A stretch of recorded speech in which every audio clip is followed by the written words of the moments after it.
The views and opinions expressed in this broadcast do not necessarily reflect or represent the views and opinions of WBGR Network.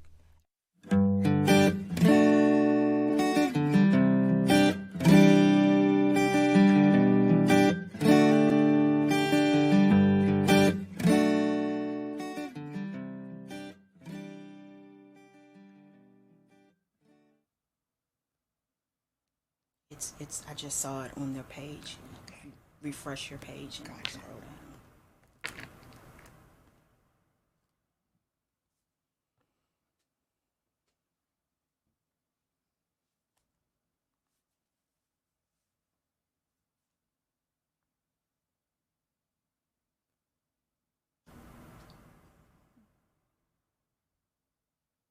Good morning. Good morning. Today is Friday, October the 11th, 2019, and welcome to the Wanda's Warriors show on the WBGR Gospel Network. I need everyone to like, share, and start a watch party. Like, share, and start a watch party. We're going to have some fun today. We have a lot of information to share with you on today. Before we get started with the me introducing the guests, I have some announcements that I want to make. On October 23rd through the 27th at the Armor of Light Christian Worship Center in Bowie, Maryland. And the overseers there is Apostle Wayne Green and co-pastor Michelle Green, a lovely couple. They will be having their annual conference, and it's called Divine Delivery. It's your spa women's conference, and the nightly services are free.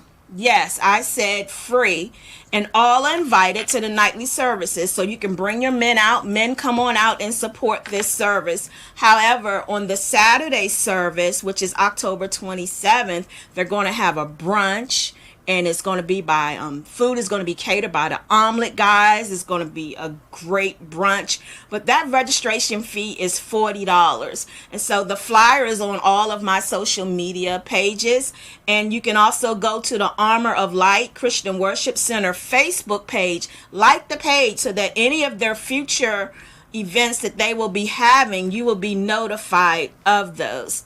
So thank you so much, and I hope that you will be able to join us on October 23rd through the 27th, 2019 at the Armor of Light Christian Worship Center in Bowie, Maryland. Well, October is National Breast Cancer Awareness Month, and I'm an 8-year conqueror and thriver, hence I have the pink on. And it is also National Domestic Abuse Month. And so today I have a very special guest, and her name is Jennifer Foxworthy. Y'all show her some hearts, show her some love, share this on your page because we have a lot to talk about. Jennifer is an amazing woman of God. Hallelujah. An amazing woman of God. And I hope that Renee Dyson is watching. If she's not, I know that she'll watch the replay because Renee is out living her dream. Yes, she is. Yes, she is. But I want to tell you all on how God will connect you to whom He wants to have in your life. Women that are pushers, or just even men in your life that are pushers. And how I met Jennifer, I wasn't even living in Maryland then. I was still driving back and forth. That's right. I was still driving back and forth. Wow. And we met in the hair salon. Yes, we did. Serenity Hair Salon. Serenity Hair Salon, owned by Renee Dyson. Yes. She had her own hair salon, and you know, as women, you're in there, you're just talking and everything. And Renee was doing my hair. I was in the seat, and you were waiting. Yes. And we was talking about my first book, The Fight Within, which is this book here, about my journey with breast cancer. And Renee said, Wanda, if you want to, bring your books in and share your books, you can sell them outside the salon. And I was like, really? I can do that? And Jennifer overheard that conversation. Yes. And we started a connection ever since then. So I moved back to Maryland in 2016. So this had to be 2014 or so. Yes, Your about first yes. conference, 2014. Yeah, Maryland. Yeah, Southern Maryland. So 2014. So you just never know Yes. you're you just in there. Oh, I just gonna get my hair done. You don't know who God will have in your way to move you to another step. So Jennifer is a domestic awareness survivor or thriver, and she's a retired Navy veteran. Yes. So I give it up to the Navy because my middle son is in the Navy. So, I'm a Navy mom, so that's my preference. That's right. We're biased. We're biased on the Navy. Okay. So tell us about your journey with the Navy and how this connects with domestic violence. So I knew that I wanted to go into the Navy when I was in 10th grade. Wow. In high school, I knew that I could not afford to go to college like the rest of my classmates. Mm-hmm. So I realized that I had the potential and I didn't want to waste it getting into trouble or being around the wrong people. That was wise. Absolutely. Had good parenting, good family morals and beliefs. And so I was on a delayed entry program. In 1991, September 1991, I raised my right hand, went off to boot camp. And at that time, it was in Orlando, Florida, where it was an all-girls boot camp. Wow. Navy boot camp. Okay. So I'm dating myself, 1991. You're telling your age. You do the math, right? You do the math. My first 4 years, I was an ocean system tech analyst, which meant I detected, localized, and tracked enemy ships and submarines. Wow, that sounds exciting. Oh, my word. And my first duty station was in Adak, Alaska. So I was closer to the Soviet Union than I was to the main land of United States. In Alaska, and my dad, he's an Army vet, and he was stationed in Alaska from 1968 to 71. So the early parts of my years, I lived in Anchorage, Alaska. Isn't that something? Yeah. Wow. See, connection again. I tell you, I love how God works this. So, it was a shore duty based, and this was coming off of the Cold War with Japan, Soviet Union, and everything. And then it was either have an opportunity to go on a ship, them big great things that float in the water, or fly on airplanes. And I'm like, you know what? Wow. Let me try. I don't have a fear of, going in an airplane. I can swim. Let me try my hand at Naval Air Crew, which I did. I graduated in 1995. That is awesome. It's an elite group. It's like I tell people, it's similar. It's a step below your Navy SEALs. Now that's elite. Yes. Because everyone knows the Navy SEALs is the top of the top. Not everyone makes it through the training. Wow. And I found out once I graduated that I was the first African American female in 10 years. Wow. To graduate. Look at God. I tell you. But I still had no idea of my journey. Okay. Then got to my naval squadrons, met my at that time ex-boyfriend, and it was very gradual, the abuse. He was short for a male stature, had that Napoleon complex, narcissist. Yeah. The signs were there. That word narcissist seems to be a consistent word when someone is describing a person for domestic abuse. Yes. And I was already dealing with low self-esteem. Okay. That was suppressed because I hid behind my professional career. Okay. Because in the military, it's predominantly male, and then to be in an elite group that is predominantly Caucasian male. And then you're the first African Exactly. American, so, breaking all these barriers. So I tell people, so in my first 6 months, I suspected that I was pregnant. We were exclusive. Okay.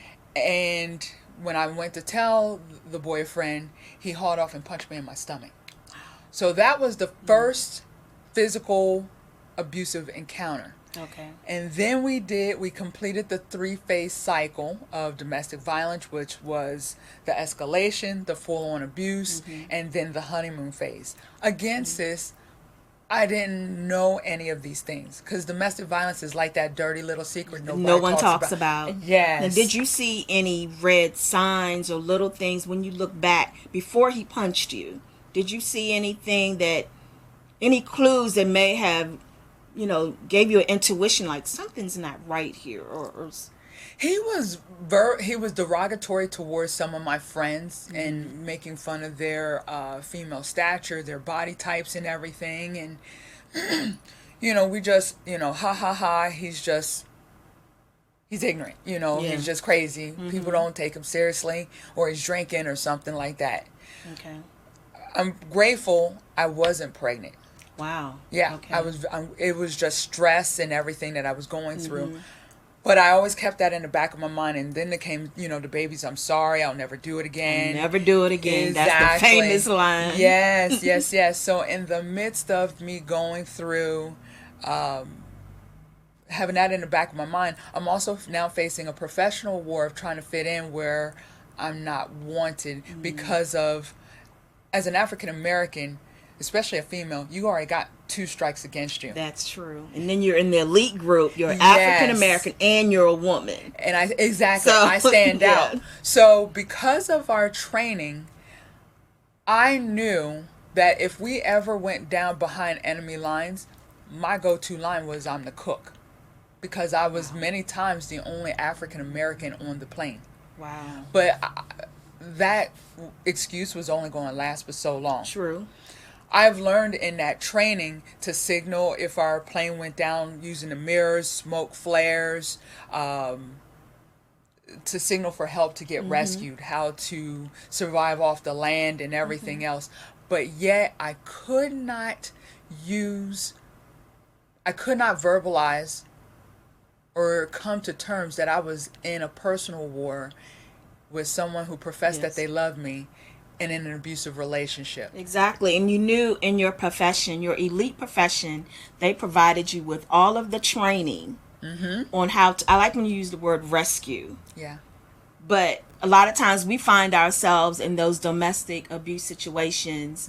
We have received formal training from a job or even from life, but we don't know how to rescue ourselves. It's wow. And that's so Isn't profound. That something? And so, sis, I tell people, I'm a motivational speaker and I travel, and domestic violence is my number one sought after topic. But I tell people, based on my elite training as a naval air crew, I was better prepared to be a prisoner of war than to deal with domestic violence.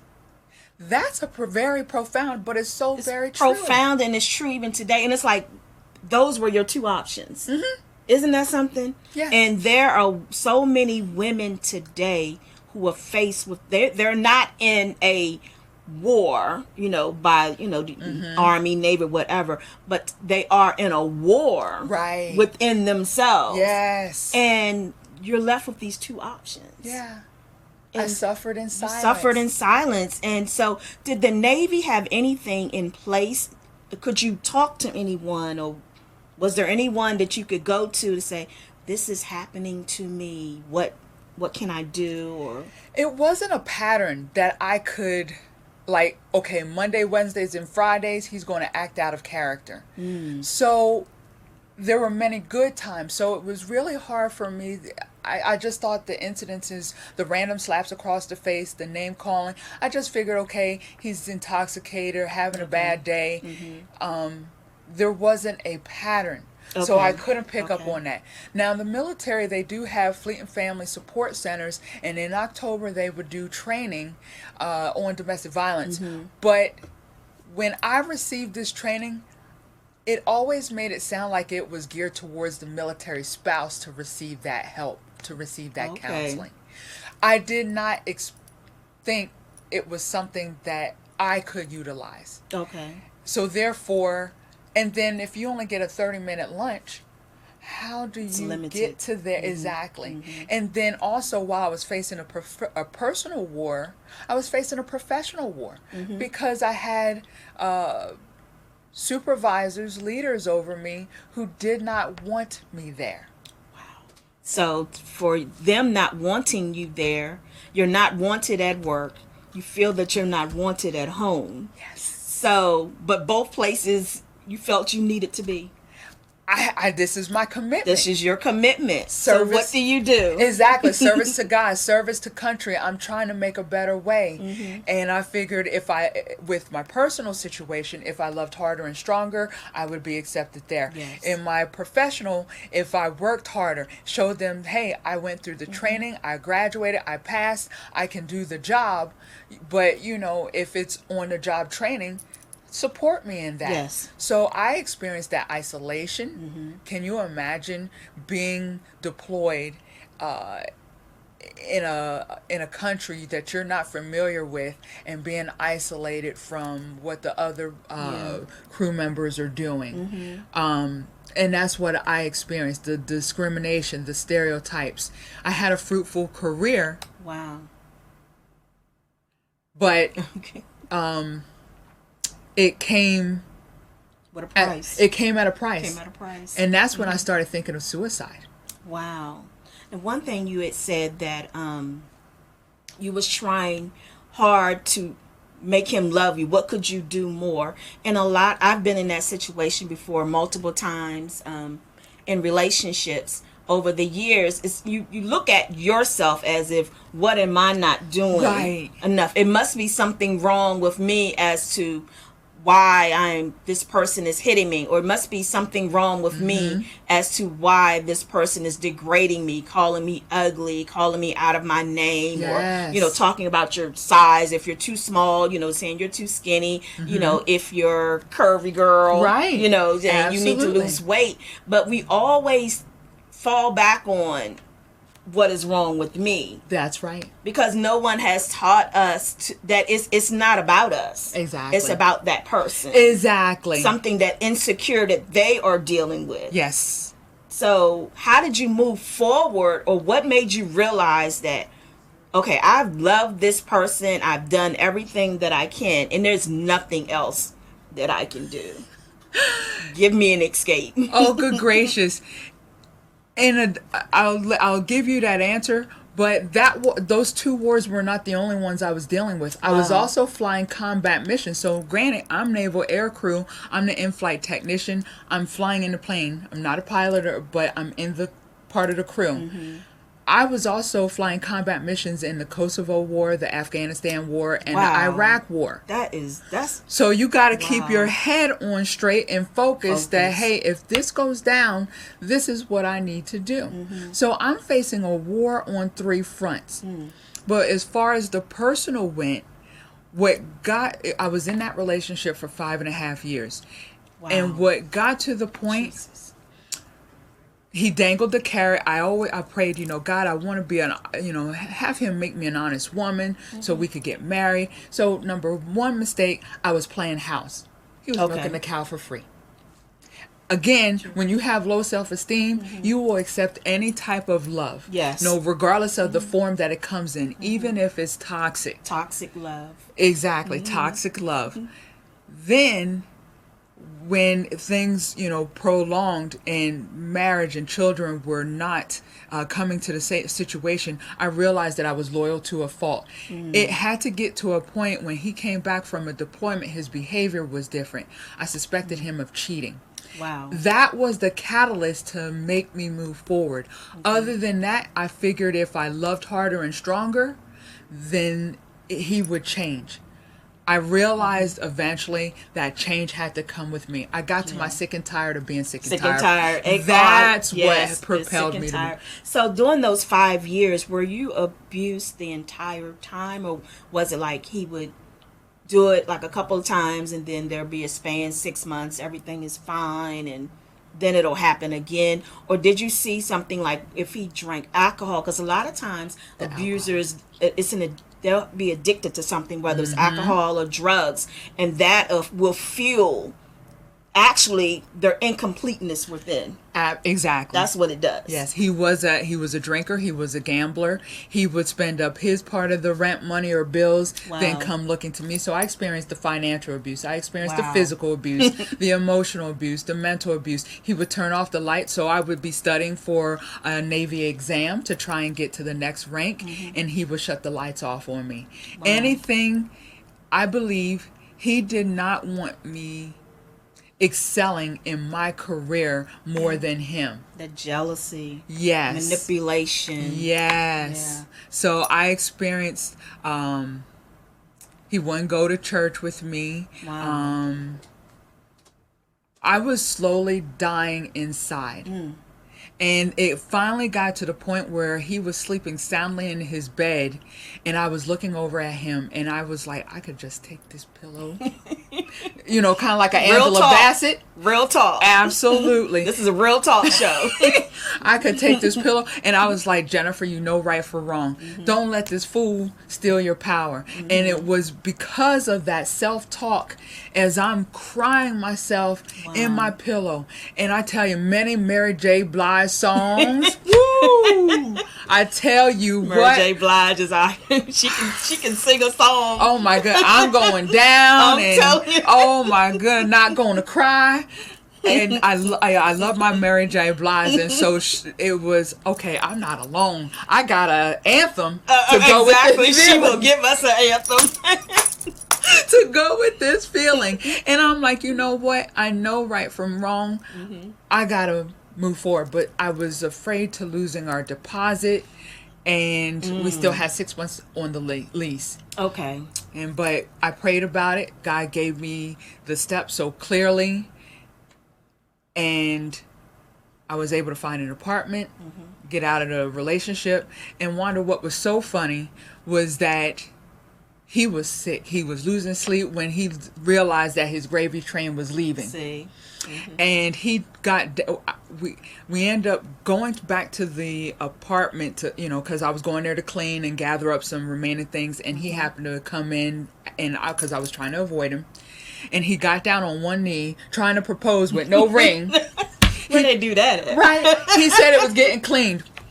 Okay. Right? I'm like, okay. And I was like, no. I said, if you were willing to treat me like garbage as a girlfriend, what would it be like as a wife? And I'm like, I know you're cheating, even though you won't admit it. You said you just mowing her grass.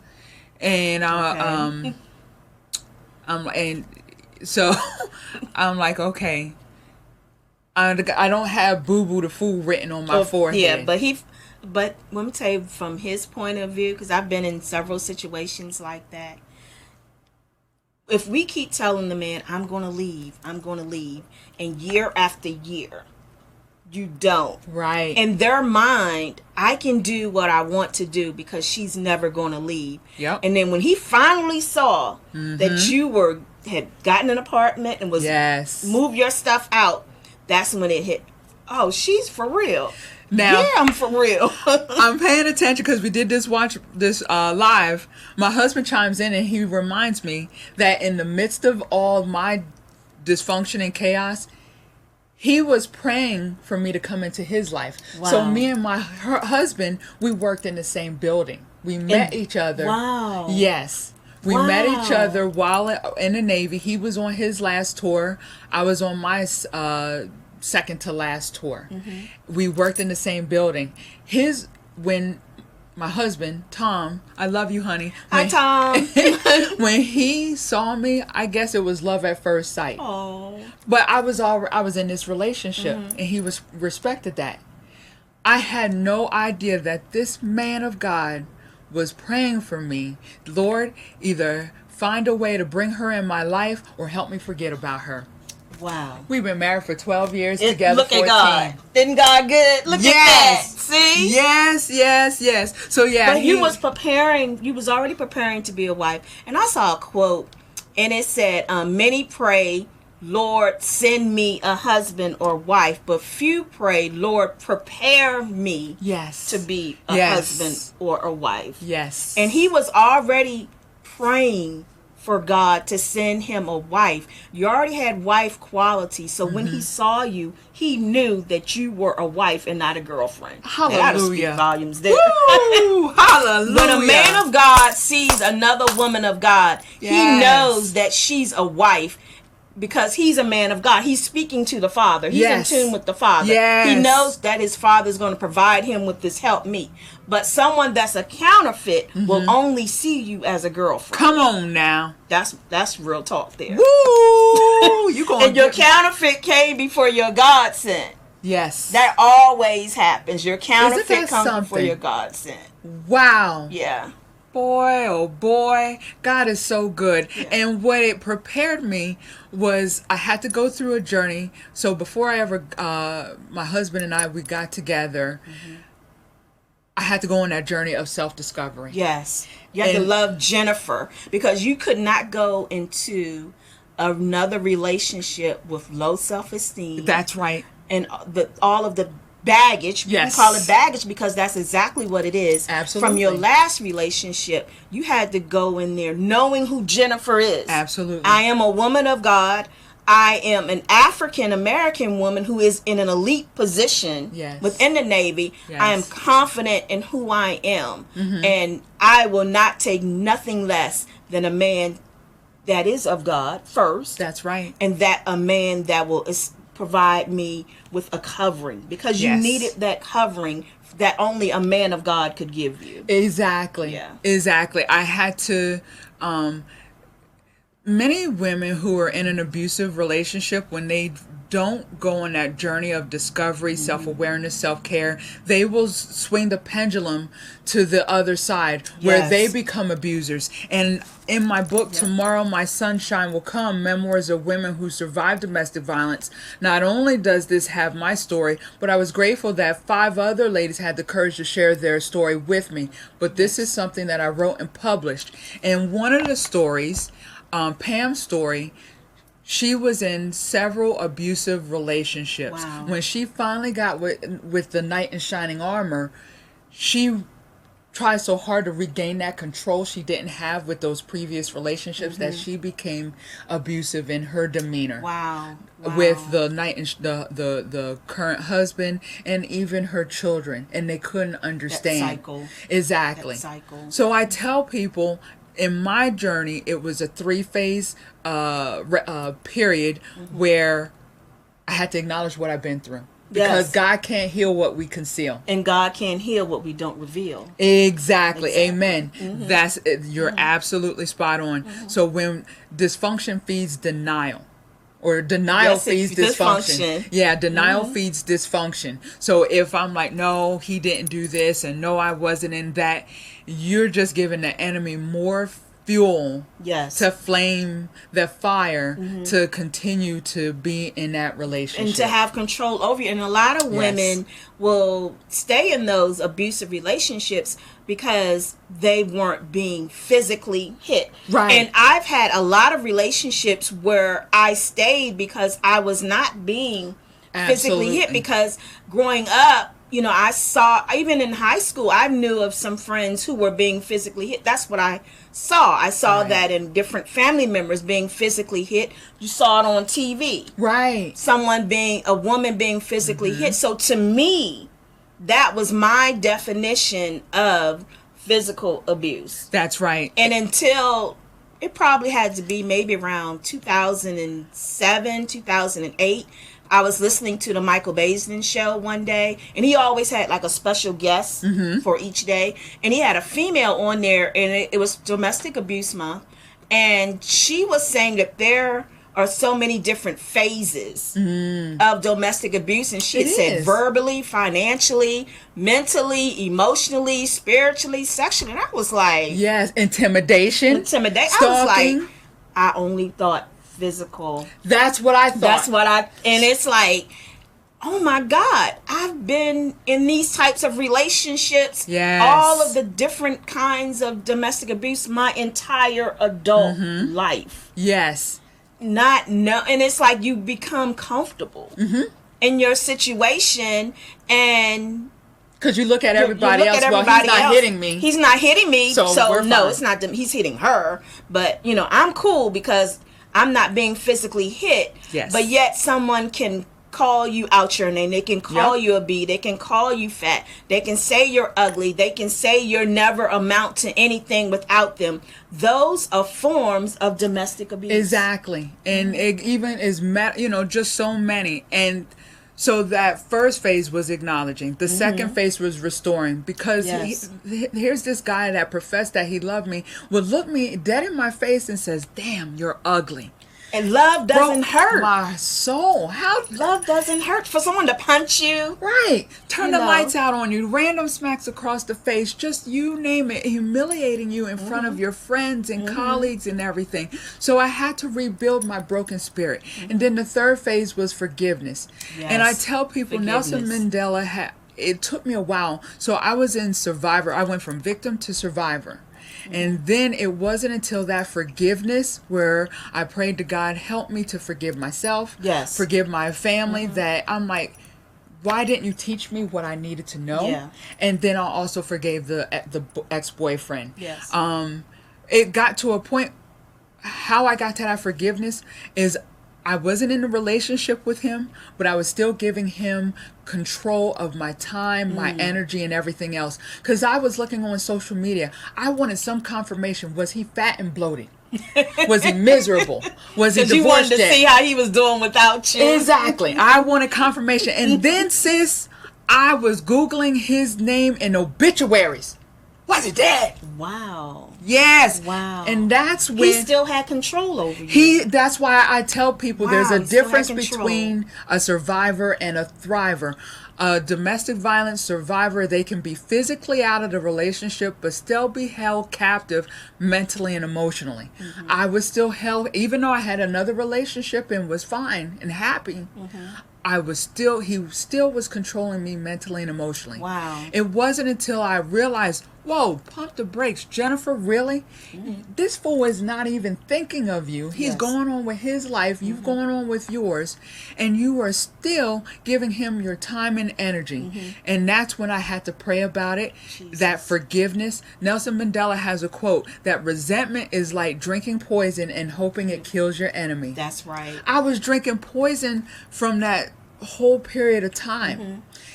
And then once God helped me to release that poison, that resentment, I didn't reach out to him and shake his hand and say, hey, so-and-so, I forgive you. Yeah, you can forgive kumbaya. them. They can go on their merry way. Forgiveness, they don't have to re-enter your life. Absolutely. And that's what happened.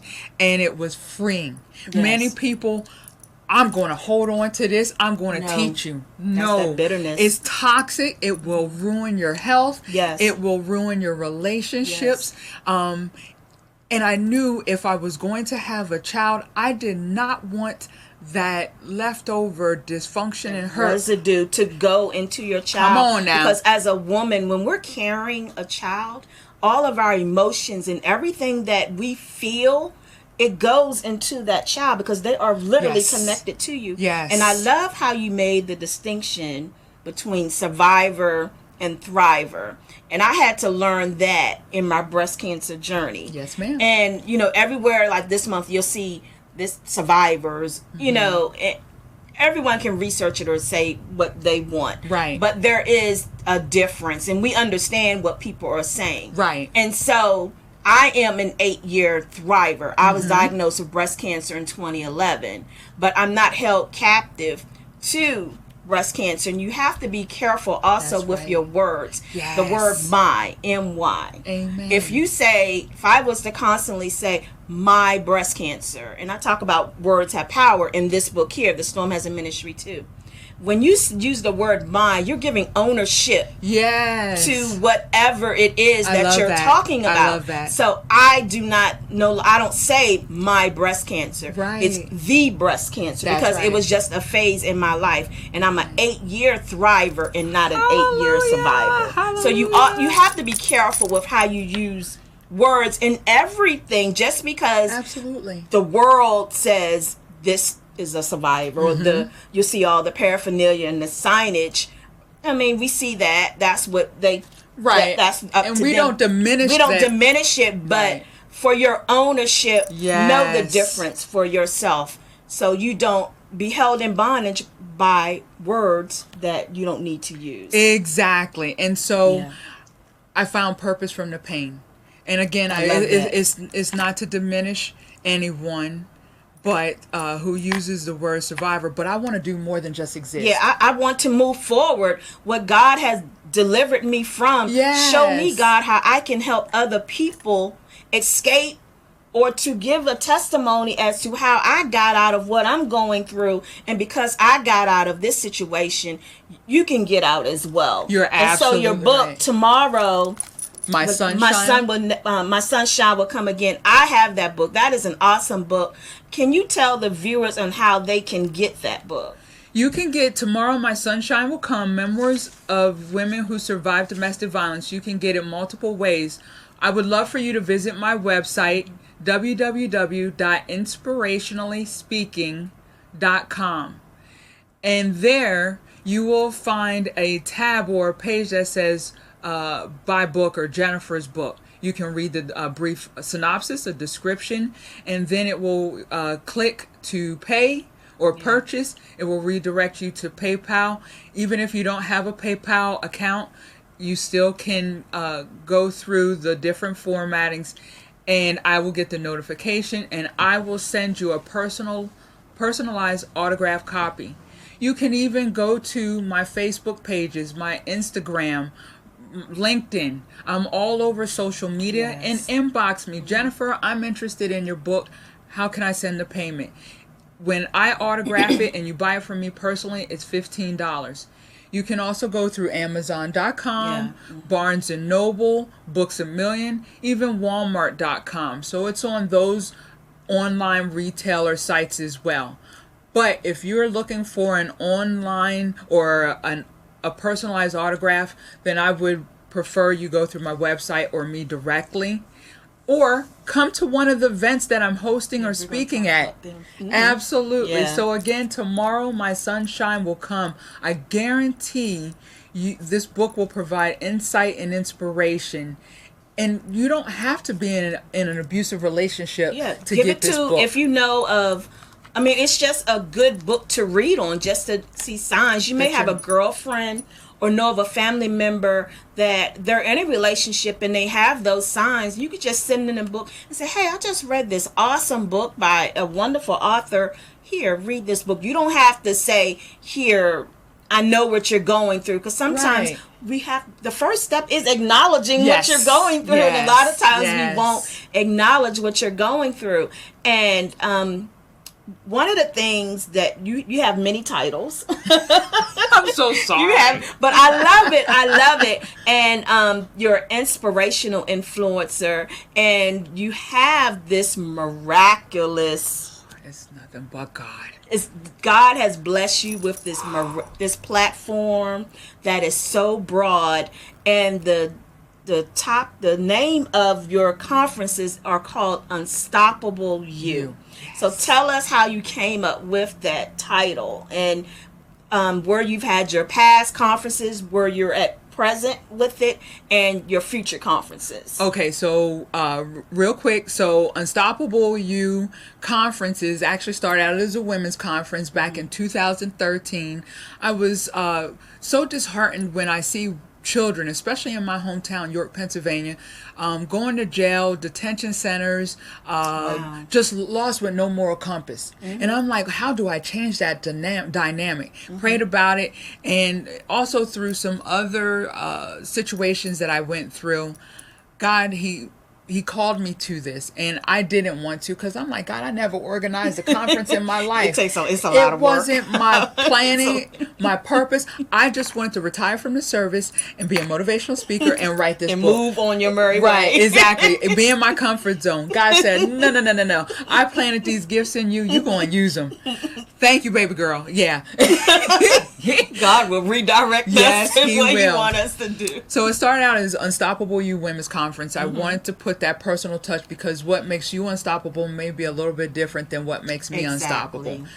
And the first one in York, Pennsylvania, November 2013, was very well for my inaugural. Then I came to Maryland, March 2014. Yeah. Had you on there. Yeah, I was Dynamic. one of the keynote speakers at our 2014 conference. Dynamic. Yeah. And it became a movement. So when I realized what I had, I said, okay, God, if it's your will, please let this be a movement that I take state to state.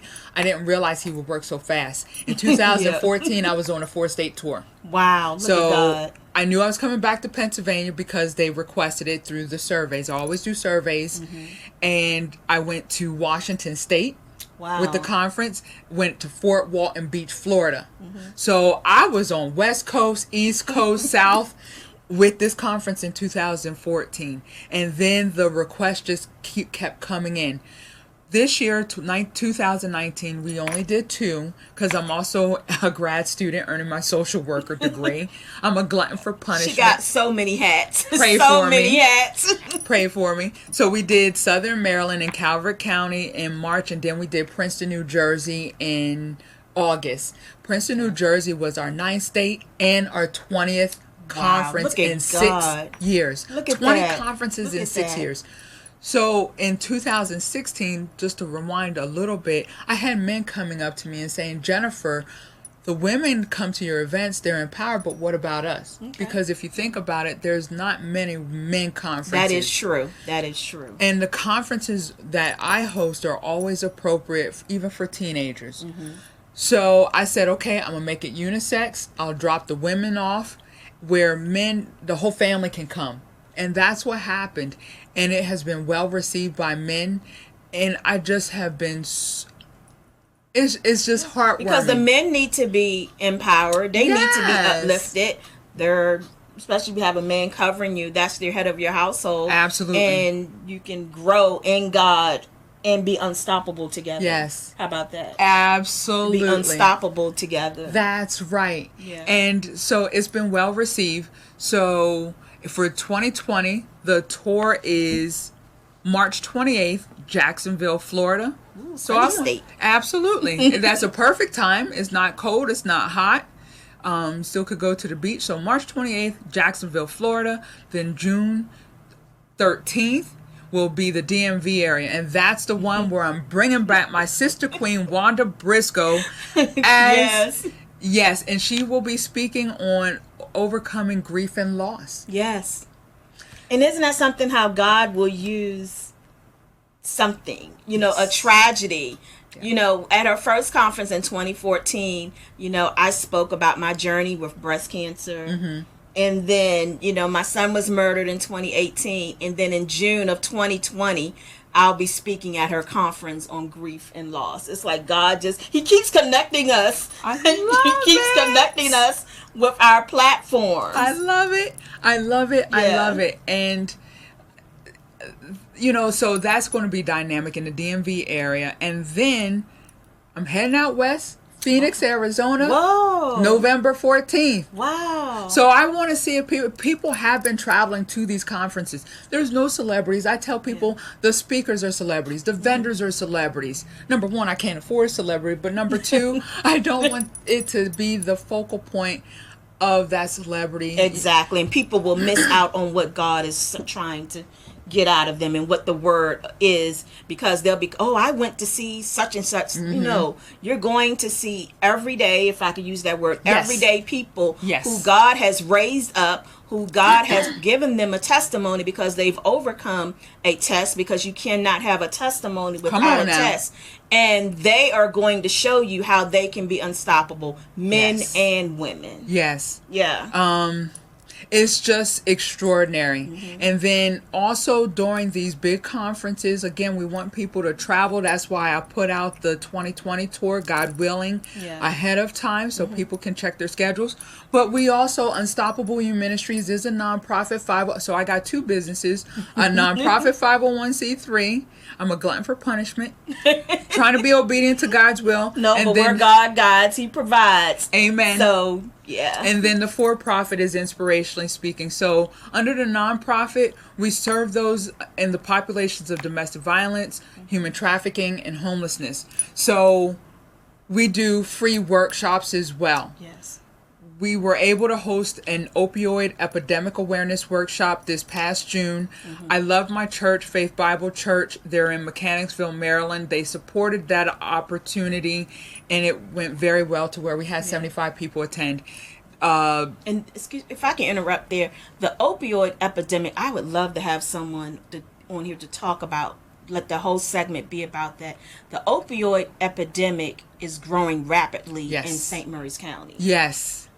And that's a whole nother show, but that's something that for those that live in St. Mary's County or live in Maryland, if you aren't aware of this, it is something that you need to have on the forefront of your mind, that there is an opioid epidemic that is growing at alarming rates in St. Mary's County, Maryland. And you are doing a wonderful work to bring awareness to that. Well, the good thing is I was contacted by the St. Mary's NAACP, and they want me to host the workshop for them.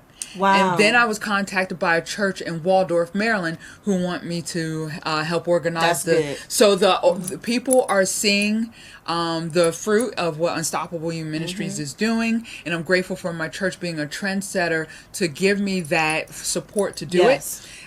For York, Pennsylvania, October 9th, Saturday, October 19th in York, Pennsylvania, we are hosting the Unstoppable You Heart, and that's Healthy Eliminating Abuse Relationship Talk. And that's going to be at the House of Reconciliation, which is a predominant Latina church. They are allowing us to again host this free to the public workshop. That is awesome. Free to the public. Y'all hear that? Free. And it will be we're going to have the silent chair exhibit where we'll put the stories of those who did not survive their abuse, share their stories. It's similar to the silhouettes that you see in different events. And then we're going to have a comprehensive panel discussion. We have the West York Police Department, so there'll be law enforcement. We have trial prosecutor, we have a therapist, we have abuser intervention service that will be awesome. It's so comprehensive. We have youth, children, and youth services, family preservation. So we have the clergy, the pastor of House of Reconciliation, Pastor Alvarado. He will be sitting on the panel. He lost his sister due to domestic violence. Wow. So this was so... It affects everyone. Even if you're not in that relationship, that domestic violence relationship, it affects those around you. It affects the community. Domestic violence does not have a color tagged. It all ages, all races, all genders, men are abused as well by women, even though those statistics are lower. But there are still cases, and you may even know of a man who is being abused by a woman. She may not hit him physically, but verbally, and emotional abuse. Women do that to men as well, and they need to escape. So we have about 10 minutes left in the show. So if you would like to call in to for any comments or any words of encouragement to what Jennifer is doing in the kingdom, please call 301-429-9247. That's 301-429-9247, because God is doing a mighty work in this. Now, Jennifer, even though your conferences or your business is the 501c, how do you get, if someone wanted to give a donation or a sponsor to, because this is a move, this is not just bringing awareness to just abuse. This is for the whole body, the mind, body, and soul, for the total person. Kingdom building. This is kingdom. This is what kingdom building looks like. Yes. It's not about a building fund or putting, I used to always joke and say a building fund or adding doors or upgrading carpet to a church that will never happen. This is kingdom building. This is what God, go out to the highways and byways, and this is how you're showing love. Those who may not know Christ, but they can see Christ in the work that she is doing. This is what the kingdom of God should be about. This is what Lord, the have kingdom mercy. of God Yes. is about. It is not about, tearing down a person, because they are, may not have, your business may not be as large as Right. Jennifer's. We can all work together. It's Yes. about growing each other. And I love that you have included men, because you're also growing families. Yes. And you're letting the men know that, we can be unstoppable together. This yes. isn't just about women, because men need to have a positive woman in their life, because women need to uplift the men that they are with. Amen. Women need to encourage the men that they are with. You have men that may suffer from low self-esteem. You don't know what they have gone through their childhood. They may have been in relationships where a woman has diminished them verbally and emotionally. Absolutely. And we're their help meet. Yes, we are. We are their help meet. So we need to help meet all of their needs. Amen. And sis, you have ministered to my spirit. And Unstoppable You Ministries, we're 501c3. Our motto is unstoppable you, unstoppable me, unstoppable we. Because we recognize that you can be unstoppable on your own. I can be unstoppable on my own. But boy, can we can move mountains together when we work together. Yes. There's no jealousy. There's no envy. There's no backbiting. There's no crab in the barrel when you realize that God has made you fearfully and wonderfully made, and what he has for you is for you. Yes. But if we collaborate, so our UIM, we don't want to step on anybody's toes, because we realize there's a lot of organizations that help the same populations, but they may be limited in what they do. We are like my pastor, he says we're like the SEAL team, because we are able to get into areas that other agencies may not. And so that's what we do. Through our 100% of the proceeds go into the populations that we serve and to host these events. We've been blessed to make 43 homeless men and women and human trafficking survivors with a complete head-to-toe makeover. Human trafficking survivors and homeless men and women. Can you imagine how that boosted their self-esteem? Because if you boost a person's self-esteem, then I may be able to concentrate on what God is trying to tell me. And then I can live a righteous life, get saved, baptized, and that's how you kingdom build. Exactly. You got to know how to go. Start at step 1. Don't just hammering them with the words. Get off these streets. Yes, you're homeless. You need to be saved. Come and get baptized in Jesus' name. Come get the... No. Show them some love. Show them some love. Show them some compassion. You don't know what steps have led them to where they were. Because there's church hurt. It's church hurt. And they may have been in a domestic violent situation as to why they're homeless. Absolutely. So they already are in a bad situation because they're homeless. So they don't need us who say that we are Christians to come at them in a negative way. We are to show them love as Christ would show us love. If Christians mean Christ-like. Amen. So be that salt and that light. Exactly. Absolutely on point. So that's what we do. We educate the community. We provide resources. We have the conferences. We do bus passes. We have helped 2 people get dentures. Wow. Can you imagine? And they're expensive from what I hear. But there's a dental organization in Waldorf, Maryland. That's all they do are dentures. $754. Really? Yes. So your donations that is awesome. and support because when a person does a smile because they don't have teeth, people automatically think, oh, they're mean, they're angry. But that means, no, they're dealing with low self-esteem. And they want that job, but because they don't have teeth in their mouth and they don't smile, they're not going to get hired. Exactly. So if you don't have that job, you don't have that house. If you don't have that house, you're homeless living in the woods. Now you see the cycle. Unstoppable You Ministries, we're in the trenches. And we are helping we're restoring hope in humanity. We have helped people with bus passes, with connecting people in the community who have stuff in their garage just sitting there.